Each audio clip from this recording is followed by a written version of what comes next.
Well, today marks a pretty big day. It's the channel's 9th anniversary, and I figured that we ought to celebrate that by going back to where it all began.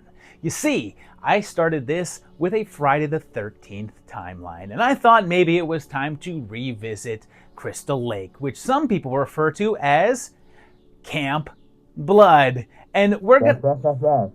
What? You misheard? I mean, then what are we watching then? Oh, you thought I actually meant Camp Blood. Oh. Goody. Happy anniversary to me. Our journey began all the way back in the year 1999 with Camp Blood, and it starts with a couple hiking in the woods bird watching. Of course, they strip down and get naked, and there's multiple shots of her awkwardly reaching her hand towards the camera. And I don't know if you'll even see that based on how I have to censor this image, but trust me, it looks weird. Turns out that someone else is out there as well, as a person in a clown mask stabs them and kills them both with a machete. We then meet Trisha out for a jog, and her boyfriend read about the missing woman from the intro, and they're planning on a weekend trip right up in the area where it happened. They head up along with Jay and Nicole, but along the way they encounter Crazy Ralph, or I guess this guy, and he tells them the area of Camp Blackwood is also known as Camp Blood, and there's a man roaming around in the woods, and they'll all die if they go. They find the Camp Blood sign, which Trisha has to look at. But she's not content to just look at it. No, she has to walk up to it and sit down in front of it from 2 feet away. They set out on foot, and I should point out that Jay is that one character in every horror movie that is ridiculously abrasive and obnoxious to the point that you wonder how any of these other characters can be friends with him. They encounter a woman and just randomly attack her, and it turns out that she's their guide, Harris. She acts aggressive towards them as they set up camp, and then at night, around a campfire, she decides to tell them why it's called Camp Blood. She says that 20 years ago, a guy named Stanley Cunningham came home to find his wife in bed with another man, and put on a clown mask to kidnap and kill them, but then vanished. Legend says that Stanley still roams the woods, killing, and the next morning they discover Harris's burnt up body. Sure enough, the clown is there and attacks, and I love that they're constantly freaking out about not being able to find their way out of the woods without a guide, and yet you can clearly see a highway with cars on it right back here. Steve is the first to get chopped, but then it comes and just picks up Nicole and carries her off, and she barely fights it, and they all just sort of let it happen. Then somehow in the woods, Jay doesn't hear Nicole coming up on him and thinks she's the clown and accidentally stabs her. He then gets his neck snapped, and he doesn't do a single thing to prevent it. Trisha gets back to the car instantly, but that guy from earlier said that there's no such thing as the clown, and it was something that they just made up to scare tourists. But then he appears to be in cahoots with the clown? He gets slashed, and the clown cuts Trish, but holds the machete in a really weird way. Like what purpose does this serve? But then, for no reason at all, Thatcher runs over the clown. I think it's meant to be accidental, but there's no way he could pull this off without being the absolute worst driver on the planet. Trish gets the machete and hacks him up, and Clowns is revealed to be Harris, who faked her own death. She ain't dead though, so she runs her over again. Or does she? But that's just a dream she had from her padded cell, and a few days have passed. But here's where things get confusing, because Steven and Jay are here, but they're now a doctor and detective, and they say that Trisha is to blame for the murders. So it's possible that none of this happened, and is just the ravings of a crazed Trish. Nicole's here too, but she's now a nurse, and the clown enters the room, so it seems like she's just cray now, and there's no visible date here, so it's real time 99.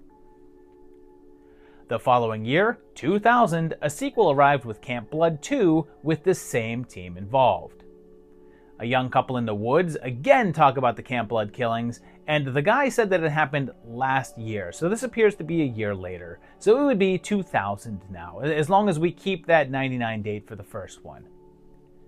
When the dude tries to scare his girl, he comes back to find her dead, and then is macheted himself. And I do not understand this. He brought a clown mask to frighten her, and he drops it when he sees her dead, but then there's just a different one that looks more like the first movie on the ground. Like, was the killer wearing it and then took it off to do his deed? What was it doing there? Trisha's back, dreaming of the clown, still locked up, or maybe just sitting in the corner of someone's room with white walls, or not white walls, depending upon the angle that they're shooting. She's interviewed by a director, and they reiterate that it's been almost a year, and he wants to make a movie about what happened up there because he says it's just such a great story. Because, you know, a movie about a bunch of kids going up into the woods and getting killed off by a masked maniac is completely original. She agrees, and they hold auditions in front of a poster for Up From the Depths, and I should have done a timeline on that one because that one's awesome. They allow Trisha to help out, and she goes to their office. And keep in mind, they think this woman murdered like 8 people and is violently insane, and they just let her out to help make a movie. So, 2 women audition for a role, and they give the gig to one girl, and the other is mad. But then the first woman is killed by the clown, and I have to point this out. The woman is in her house cutting up a banana with a large steak knife. So then they have to wrangle up that other woman to play the part, and yep, that's the end of the mystery. They go back up to the camp for the shoot and stop by that sign, and Trisha stares at it again, and hilariously, the sign is now completely different. They begin their filming, and it doesn't go that well, and that night Trish recounts the events of the first film. Later, the clown shows up and starts slashing, and I should point out his size here. He's as big, if not bigger, than this guy. And the next day, when everyone wants to go home, he seems quite a bit bigger and stronger than the director. But then the clown captures Trisha, and well, you'll notice that he no longer fills out that jumpsuit as much and looks a lot smaller, and that's because the killer is revealed to be Adrian. Turns out that Harris was her sister, and she thinks her sister was innocent and that Trisha killed her, and won't believe that she was the clown, and reiterates that there was no Stanley Cunningham, and that the story about killing an ex all those years ago was the work of Harris. They fight, and Adrian is set on fire and dives into a tent, and I guess is disintegrated? Well, I guess not, and just burned and attacks, but Trish gets the upper hand and hacks her, and I'm not sure what's happening, but I think this is a cash register sound. Before she dies, she hands Trisha the mask, and she runs off. Here's where things get weird because there's technically 2 Camp Blood 3s. The first one came out in 2005 and wasn't called Camp Blood at all and was just titled Within the Woods. Yet again, it begins with a couple in the woods having some fun, and they talk about weird stuff that happened there a while back. And wouldn't you know it, the clown appears with a new upgraded mask and kills them. There's then a reality TV show producer discussing a new show he's working on, and they go up to Camp Blackwood, which has yet another new sign. He tells her that he's set up a bunch of cameras throughout the woods and asked for contestants for a new reality show and selected 5 finalists. They're on their way to the woods and have to spend 24 hours out there, and whoever makes it through the night gets to split $1 million. So like, House on Haunted Hill minus the house. He leaves his assistant out there for the night, and she just found out about this project and didn't sign any contract or anything. And yeah, Tony just goes to some sort of control room to watch the remote cameras, and the cast members are just out there with no camera crews, just being captured by the handful that are up in the trees, no one is even mic'd up, so there's no audio unless it's from the cameras. So you would not be able to hear what they're saying at all. And this is not how that works, or any reality show ever. Hey guys, check this out. What? Somebody's spying on us. You signed up to be on a reality show. You're surprised to see cameras? What the hell is going on here? They have a fake clown to scare them with, and he comes across the real one. And again, I must point out that they're around the same size. So clearly they won't be doing what they did with the last one and suddenly have it be a tiny woman, right?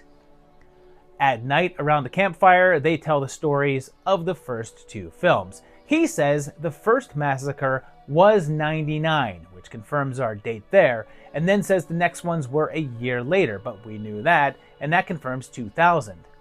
He also says that the guide was the murderer, stating that Trisha did indeed get cleared of the murders, and the ending of the first film is just a bit of insanity. It's then said that a few months later, there were two more murders, but now it actually was Trisha, and she went crazy from everything and has been locked up ever since. The murders go into high gear, and Kat here is killed off screen, and soon Jessica is the last contestant alive. We get a flash of Tony's car, and the license plate has a sticker with the color for 05 on it, so we're likely in real time here. He shoots the clown like 6 times, even though no bullet holes appear, and they go back to the control room, but Clowny's still alive, I guess. He gets electrocuted, but is revealed to have been Kat. And wait a minute. If it's Kat, how is this possible? How did she get from down there, as Jessica is looking down at her, to all the way up on the cliff right behind her in like 5 seconds? And again, she's like half the size of the way that they portrayed the killer throughout the entire rest of the film. Several months later, Jessica is in law school, and Kat's music is on the radio. So like 9 years later, in 2014, the Poloni Pony took a shot at it with Camp Blood First Slaughter, which is also called Camp Blood 3 First Slaughter, but I guess is basically part 4.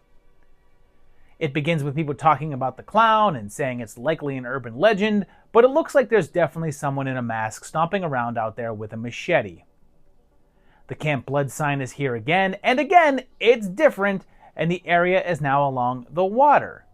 But then, our painted-faced friend is decapped by another killer in a camo suit and whatever this mask is meant to be.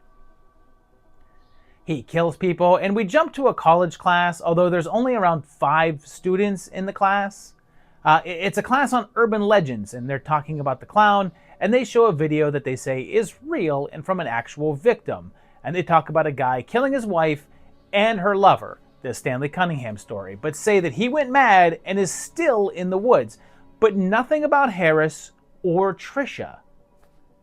They're killed by that OG clown in the vid, and I love that his girlfriend is being murdered, but he just keeps on filming and keeping her directly in frame. The class's assignment is to go to the woods to prove that the legend isn't real, which is like, hey, your assignment is to head out and maybe die? And meanwhile, this guy is still killing at random, and there's this flyer up at the college advertising a Halloween event, and it's Friday and Saturday the 26th and 27th, and that's how it lined up in 2012, so that seems to be our year here. We get a little Jeff Kirkendale action, and the class goes up into the woods and are all seemingly instantly killed. It then jumps ahead 3 months, so it's probably early 2013 now, and they find a bunch of video cameras retrieved from the area, so the final section of film is found footage from the students. And they're doing that found footage film thing where they're just recording everything at all times for no reason, just any old conversation. There's another campfire scene where he says that there was another killer before the clown named Frank who killed a whole family and made masks of their faces. The next day, the killing starts, and the figure appears, and yet again, I will point out that it's a sizable person, larger than these guys here. But then the next time that we see him, he has a little sassier walk and is now half the size, because it's revealed that the killer has been the professor the whole time, and says that the real killer was her father, Frank. Follow me here. She says that Frank was the real Camp Blood killer and also a teacher, and he slept with a student and her husband killed them both and he became the clown. So I guess her dad was the dude Stanley killed, and that wasn't just a story that Harris made up. Or is this a different continuity? But regardless, Stanley was the clown and Frank was also a killer. But now his daughter is trying to bring her father's honor back by killing these kids. I don't know. Anyway, Christy kills her pretty easily, so I'm not sure why everyone else had so much trouble. But then it looks like there's another killer in the car, and she's run over, and the legend of the clown lives on, I guess. The series continued 2 years later in 2016 with Camp Blood 4, so I guess no matter how you number them, either Within the Woods or First Slaughter is a side story. And it picks up at the ending of the last one. And then, as is tradition, a couple is having sex in the woods and is killed. Except here, it's almost completely pitch dark. We see that sign, but for some reason, Camp Blackwood is now Camp Black Tree. We then meet Raven, and she watches the news, and there's a grave robbery, pretty much like the opening of the Texas Chainsaw Massacre, and she watches for about 5 minutes, and then takes a walk. A long walk. And meanwhile, the first 3 films were clearly in Los Angeles, and First Slaughter wasn't clear, but this is now, for some reason, in Nebraska. So maybe it's a different camp entirely. So that's why the name has changed. Raven then goes shopping, but we're not getting to any plot yet because we have to watch these 2 ladies get ready and do their hair and makeup, and this movie is 1 hour and 10 minutes long, and this is 23 minutes in. Sean C. Phillips appears, and there's another clown on the loose, this one clearly shown to be a man, for what'll be the first time in this whole series so far. Finally, the crew of friends head out to a concert and plan to spend the night at the camp, even though the locals try to warn them away. They talk about the last movie and say it was a few years ago, so this is a few years later, so possibly real time 16, and then recaps the last one. And when I say recap, I mean you're shown a full 9 minutes of footage from it. But they only mention those killings and no other ones. They finally get to the camp at the 45-minute mark of the movie, and then they do the whole campfire exposition thing again, but now they tell an entirely different tale. This time they talk about a killer whose mom was homeless and was assaulted and fled to the woods and gave birth to him, and he ate her body and killed anyone that entered the woods. But this legend doesn't match up to anything that came before, so I guess this is just a story this dude is telling. Then, finally, at 53 minutes, the clown shows up and finally does something and starts killing, I think. Everything is really dark, so it's almost impossible to tell what is happening. It's revealed that the killer is Raven's jealous ex-boyfriend, but then before she can do anything, another clown appears and kills him, and it ends on a to be continued.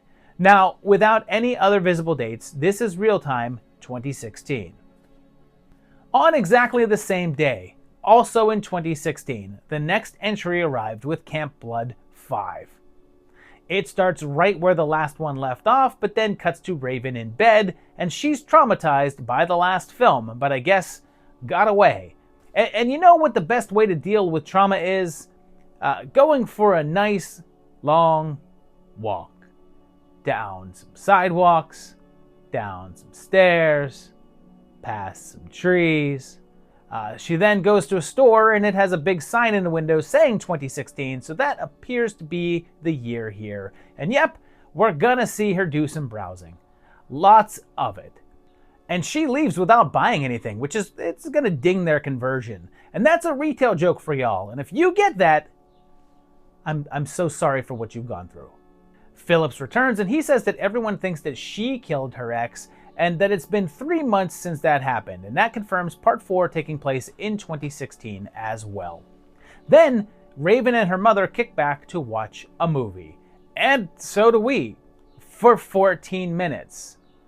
Then she goes to a therapist and recounts part 4. And there's flashbacks to footage from it, and they include flashbacks to things that Raven wasn't even present for. And this goes on until the movie is almost at the hour mark, in a film that's 1 hour and 6 minutes long. Finally, Raven gears up and enlists 2 friends to go up and try to kill the clown themselves. They get up there and the friends are killed instantly, but Raven gets the upper hand and takes out the clown guy. And I should clarify, I'm not sure exactly which version of him this is supposed to be. But anyway, she chops him up and goes insane. The end. Let's move on.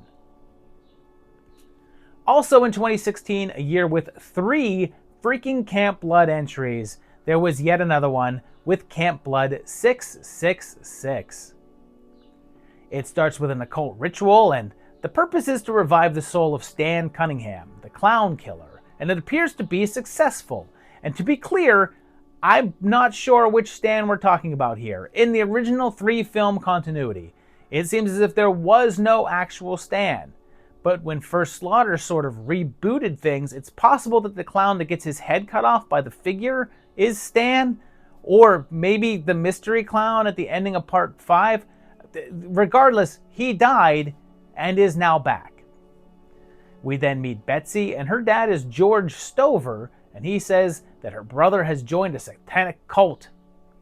He also says that there's cult activity around Camp Blackwood, and she calls it Camp Blood. So we're back to Blackwood, hinting that this may again be some sort of different continuity. Then, nothing will prepare you for the sheer horror and unrelenting terror that is Mrs. Clown's birthday show. And I find this fascinating that this is in here. The little kid on the screen's name is Ted Maring, and that's the name of the writer-director of this one. And in the credits, Mrs. Clown is listed as Charlotte Maring. So I'm guessing that this is an actual home video that Ted had from when he was a kid. But the real question is, why is this guy watching this video with a box of tissue nearby? And we watch quite a bit of it, and it is terrifying. Betsy is going to try to get her brother back, and her boyfriend agrees to go with her. And the place has yet another new sign. They come across a bunch of Blair Witch sticks, and then the site of the massacre from the intro. A ranger shows up and talks about the history of the camp and says that there's a legend of Stan Cunningham and the Camp Blood massacre, but he's dead. Again, the original story of Stan was that he killed 2 people, so this appears to be rebooting things again and existing in a world in which Stan was the only killer, and the other films didn't happen since he doesn't mention any of the other killers whose identities were all public. The clown shows up with a machete, although it magically transforms into a regular knife when he stabs him with it, and he then chops off his foot, which is hilariously plastic.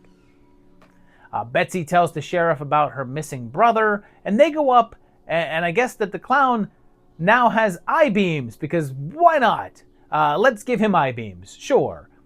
It just randomly kills people, and eventually has a really slow face-off with the cops, and it ends up at Betsy's house, where magically, once again, the clown appears to have shrunken to half his previous size. But instead of being revealed to be a dainty woman, it's revealed to be her brother, just a much thinner man than the heftier fella playing him earlier. Seems that he took over the cult, and it was him possessed by the spirit of Stan. He stabs Betsy, so her boyfriend clubs him to death, except he doesn't, and then there's the shocking twist that their father was behind the whole thing, and he's the real head of the cult, and he puts on the mask.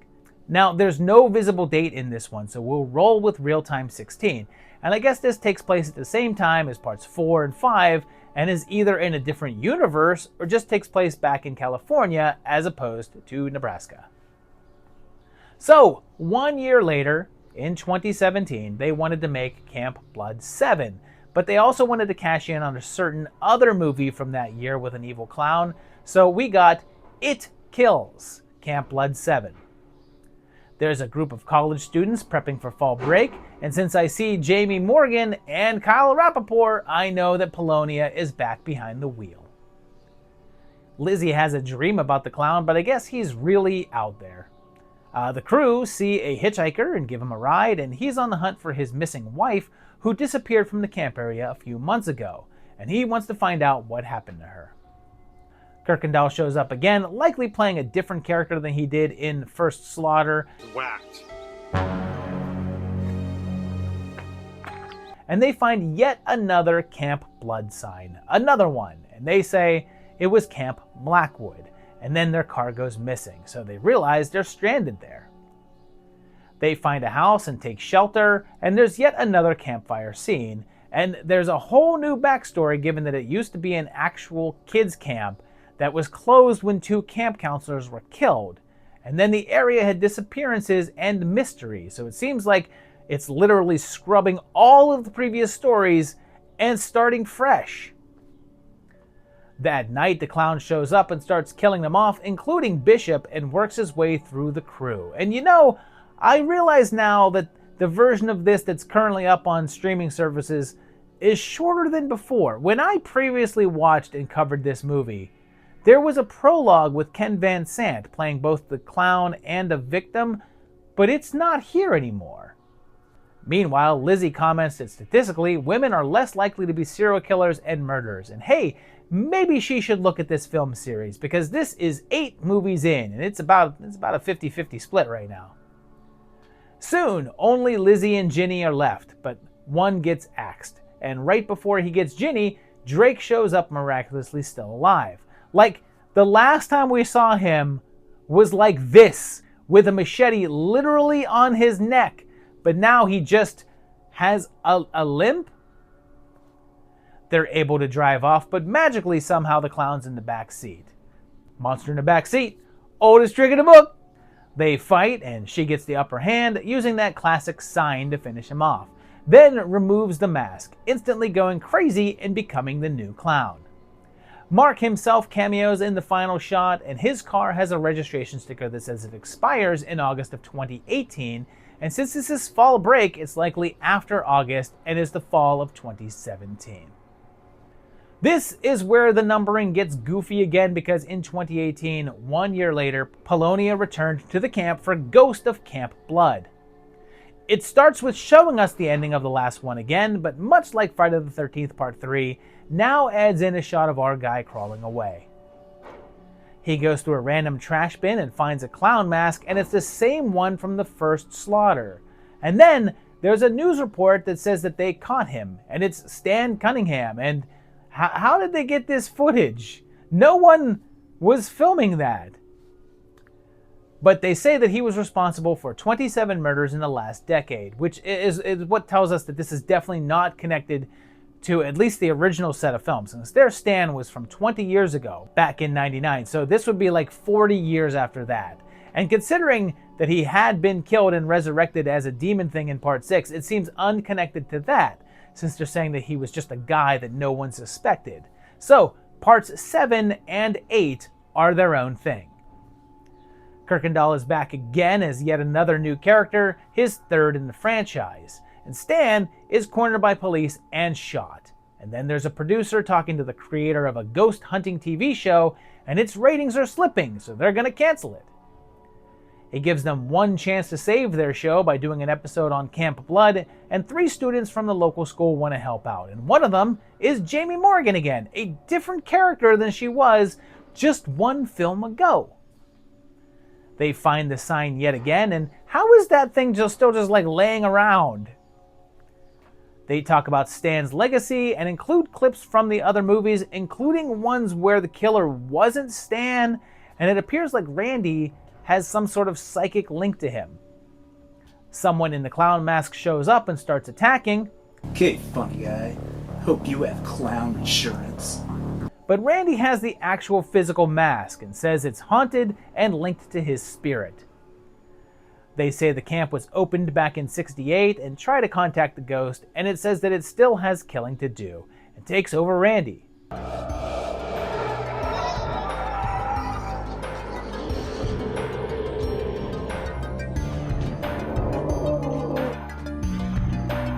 He chases everyone around, and there's a classroom schedule posted on the wall letting us know that it's the fall of 2017, so this is very shortly after the last one. The spirit says that he wants the mask because it's now a part of him and he needs it to cross over to the next world, and they give it to him, but instead it brings him into our world. And really quickly, I'm fairly sure that whoever's not in the scene is playing the clown. Like, this hair here matches this guy, but then when it attacks that guy, he's suddenly bustier and has dark curly hair, a lot like that of Jamie Morgan. The kids all get killed and only Randy is left, and he realizes the mask is the key and stabs it, destroying the ghost. But then he puts the mask on and is seemingly still possessed. Another year passed, and in 2019 we got the release of Camp Blood 8 Revelations. It starts 20 years ago and there's a new clown here, but it's a guy in face paint, not a mask. It then jumps to present day, so maybe 2019, and there's a group of volleyball players, and we have a new camp and sign, and it's Camp Mikga, but I guess it's also called Camp Blood, and they're on their way to Utah but have car trouble. I guess one of the group just wears a bikini all the time, and they say that this camp has the urban legend of the clown killing people. And since it's a different camp name, I'm assuming this is a new continuity and new camp.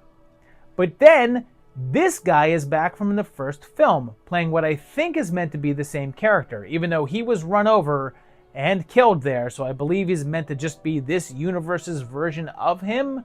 But then, the clown is here, and now has this crazy snake tongue, and a crazed mother who, kisses it.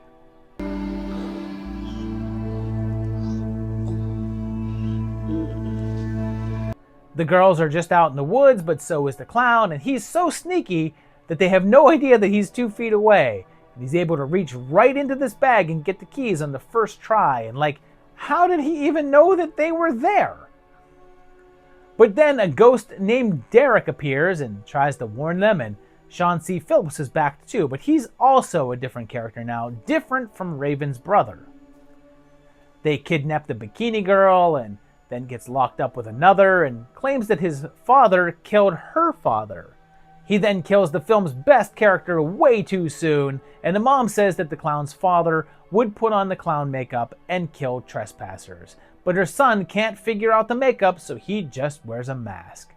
But then Dolly reveals that she has no empathy and that she found out it was genetic and that she was abandoned as a baby and left in the woods there. She now wants revenge on the woman who left her there, and it's the crazy lady. So she wants to kill her and her son, the clown. But that lasts like 3 seconds because Fred shows up and cuts her head off. And again, Fred talking about being out there with the killer all this time reinforces that this is not the same clown as the Polonia flicks, and this is a different continuity. He's then stabbed, and the next day the clown decides that he doesn't want to wear the mask anymore and switches to the makeup like his father.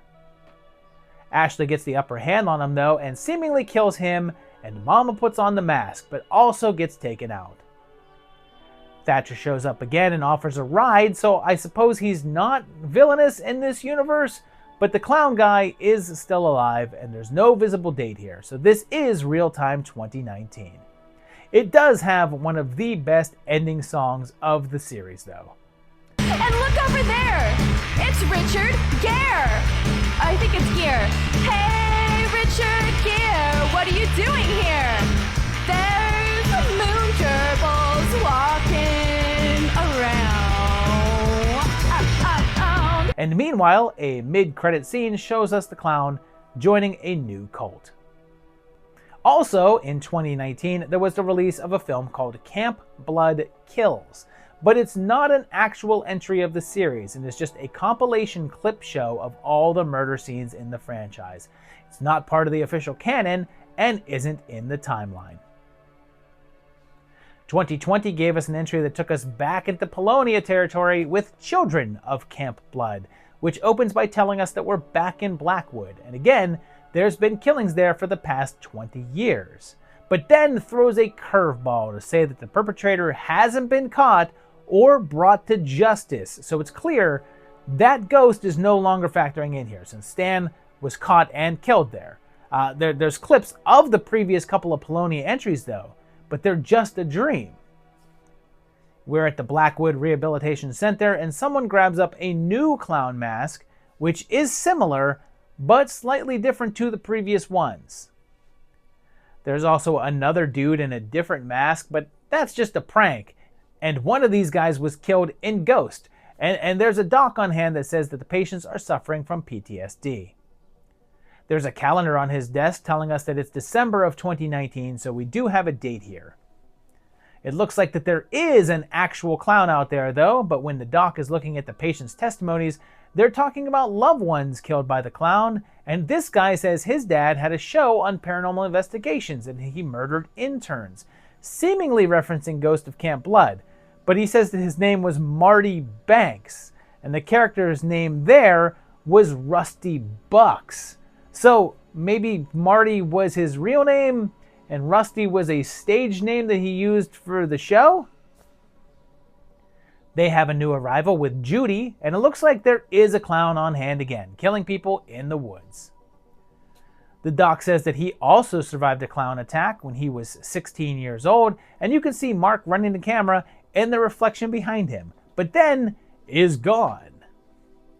Even weirder, they show footage from Voices from Beyond, the show from Ghost, and yeah, the host's name is now Marty Banks, and they recapped that movie, and also Part 7.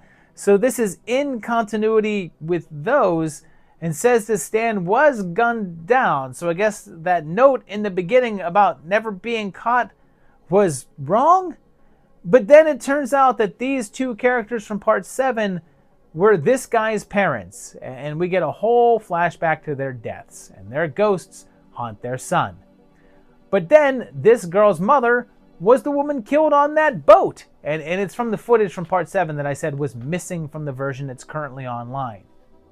Then, if there's any question that Rudy is meant to be the son of the guy from Ghost, he has a flashback to the events of that film, even though he wasn't there. The clown starts to murdering until it seems like Judy is the only one left. She fights back and seems to stop him, and it turns out that Rudy is still alive, but the killer is revealed to be the doc, although his real name is Jared Cunningham, Stan's half-brother. She cuts his head off though, but seems to go a bit nutty herself. Well, if you thought this timeline was weird before, and this series' numbering didn't make sense, then buckle up for 2023's Camp Blood 666 Part 2, Exorcism of the Clown, which I'm guessing is a direct sequel to Camp Blood 666, but we'll see. The radio says it's near Halloween, and this couple goes to a bar that may or may not just be in someone's house, and they wanted to know where the clown killings happened. We're given flashbacks to Part 666. Oh, but then also that boat scene from Part 7 that I said was cut out of the online version. Then there's some cult members talking about being taken over by a witch, but then another clown mask killer appears with yet another new mask and murders that couple. The news then says that Camp Blood is reopening. They talk about the killer and name him as Ari from Part 6, and George Stover returns. And okay, now it's weird because the ghost of Anne shows up, and she was a victim in Part 7, and it's a little hard to link up those two films, but I guess it's possible. The police say Ari killed his sister and other people several years ago, and that witch from the cult controls someone, and Oh, the mask is now just one that sits on the front of your face and doesn't cover the whole head?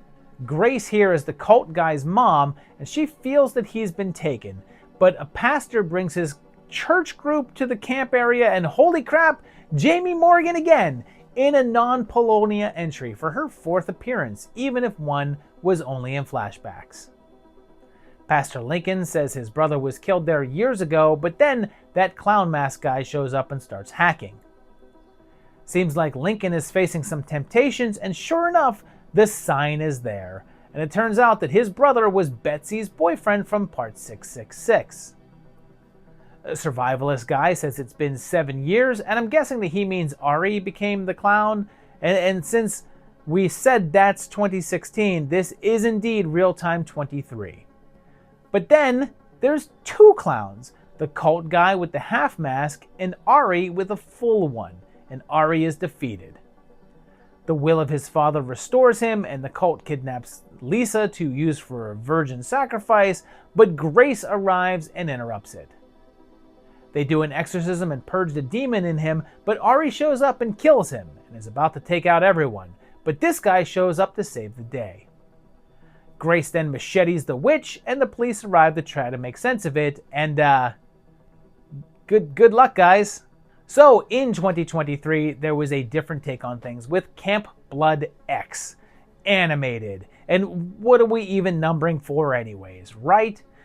Pretty sure that the X isn't meant to be part 10 though, since this is the 13th of the franchise. Although I suppose you could call Camp Blood 8 part 8, and then Children is part 9, and then had 666 part 2 be sort of an offshoot, but I guess this is part 10.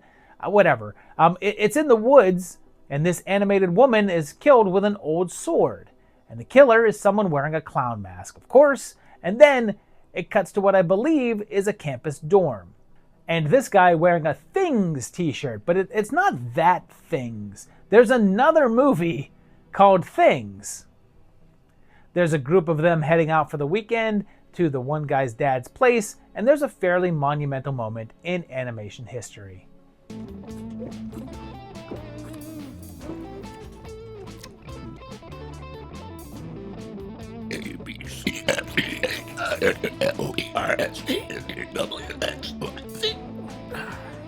The main guy is Dan, and one of the girls going with them got her hands on a mask from a serial killing she says is a cold case. Their car has registration stickers that expire in April of 2022, so this is either early 22 or late 21, and they go to pick up some friends from their sorority house, which is also apparently the Amityville house. They're driving down to Florida, and they all want to stop at Camp Blackwood to spend the night, and it appears as if the camp is open again because they mentioned that they made reservations for cabins there. On the way, they get gas, and they say that several people have disappeared in the area, and the last incident was over 3 years ago, and also that several people have used the clown mask to commit murders, so it's fairly unclear if this is meant to be in continuity with anything that came before. They get to the camp, and that night, they say the killings started about 30 years ago, so that would be around 92. And she says that there's been several copycats over the years, and that mask is revealed to be the clown mask. They say it belonged to one of the killers, but not which one, and later at night, someone in a mask appears and starts to attack. It straps one of them naked to a machine and has this big mechanized saw cut her up. Seems there's actually 2 clowns at work here, and Janie is a killer as well, stabbing Dan and pushing him off of a cliff. Soon, Heather is the only one left alive, and she puts on the clown mask, and it's revealed that there's a whole bunch of the killers, and she's now joined them. So, without any other clues, we'll put this one in early 22, like that license plate showed. Then, in 2024, we steer headlong into the absurd with the release of Camp Blood Clown Shark, back in Polonia territory, although he only co-directed this one. It's set in Camp Blackwood again and says that it's sometime in August, and we have a new clown in a much more garish outfit than normal, but with the mask that was used in Ghost. He's chasing a woman who then I guess has a flashback, and Ken Van Sant is here, and the clown, who has a completely different hairstyle than he had in the previous scene. But then it's right back to the other. Then it changes again to something different than the other 2 times, and Jerry is able to trick him and behead him. The sign is back, much smaller than before, and it jumps to 6 months later. For whatever reason, the clown mask is under the water and possesses one of the fish, and it becomes this. Then, and I'm not making this up, a woman on the lakeshore talks to a friend about how she's scared of sharks, and the fish hears this and transforms into a shark and eats her. That is a thing that happens in this movie. All of the regulars are here. Mark himself appears, as does Yoli Canales, and of course, Jeff Kirkendall, who co-directed and wrote this one. Seems the killer was Jacob here's cousin, and everyone thinks that he's also evil, and he says that his cousin died many times, and that his spirit always lived on. So I'm not sure yet if this is meant to be connected to the earlier films at all. This guy has a fishing license on his hat, and it expires in 24, so that might be our year. I suppose it could also be late 23.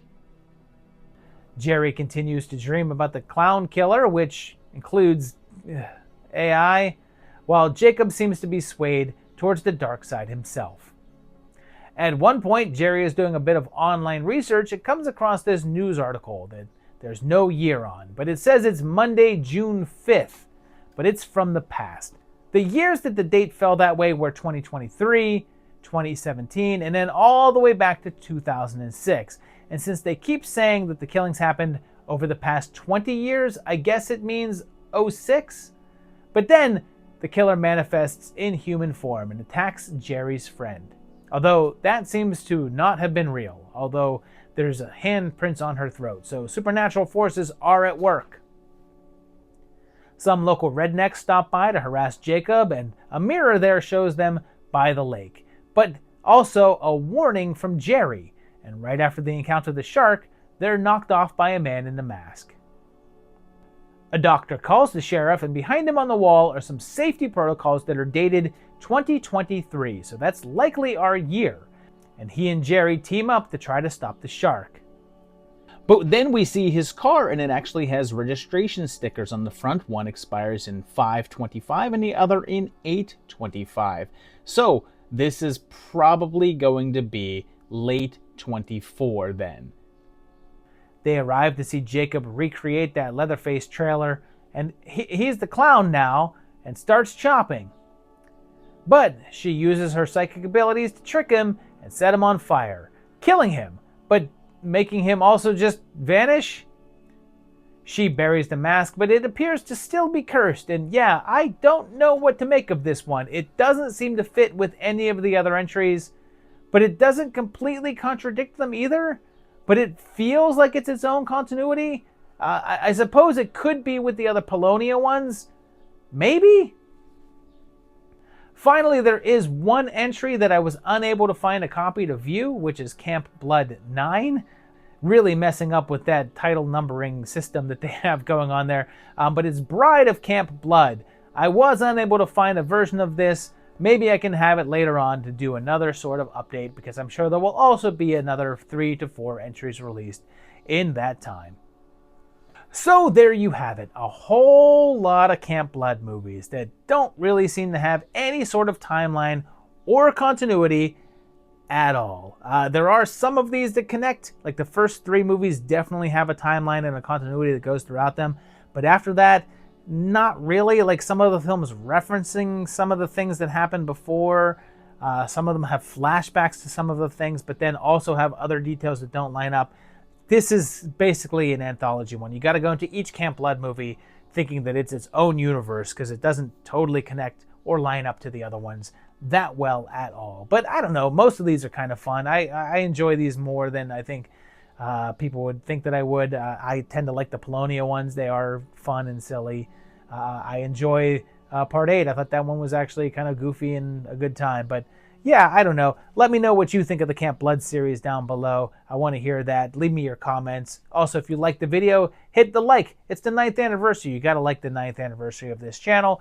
Also, hit that subscribe button and subscribe to the channel and hit the bell so you get notified when new videos, and check out my Patreon at patreon.com/movietimelines and help support this channel. I appreciate that. I appreciate you guys watching, and we'll see you again for another great video. Thanks a lot, and bye-bye.